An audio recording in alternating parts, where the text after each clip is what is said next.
पवार घेणार आहेत काकडे कुटुंबियांची भेट।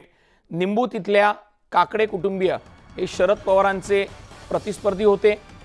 शरद पवार आज शामराव काकडेंच्या निवासस्थानी जाणार आहेत। जवळपास 55 वर्षांनी पवार काकडे कुटुंबियांची भेट घेणार आहेत। शरद पवार काकडे कुटुंबियांची भेट घेणार आहेत। मुळातच काकडे हे शरद पवारांचे प्रतिस्पर्धी मानले जात होते।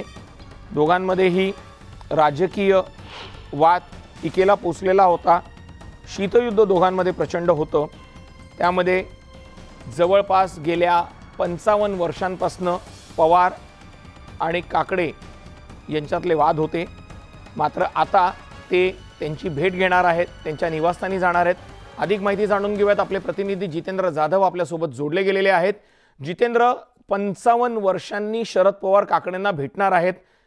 सुप्रिया सुळेंना मदत व्हावी, राष्ट्रवादीच्या उमेदवारांना मदत व्हावी, यासाठी शरद पवारांनी त्यांचे जुने राजकीय वैर बाजूला ठेवलेले आहेत। याआधी सुद्धा त्यांनी आपल्या राजकीय वैरांच्या भेटी घेतलेल्या होत्या आणि आज पुन्हा अशीच एक भेट होतीये।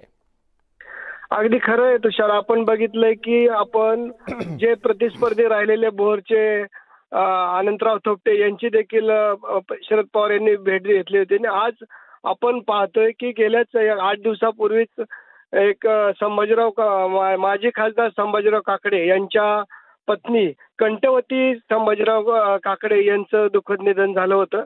आणि आपण बघतोय की आता पवार कुटुंबामध्ये फूट पडल्यानंतर एक पवार कुटुंबियातच ही लढाई होताना आपण बघतोय आणि संपूर्ण राजकीय वैर विसरून कधी नव्हे असे 55 वर्षानंतर शरद पवार हे काकडे कुटुंबियांची भेट घेणार आहेत।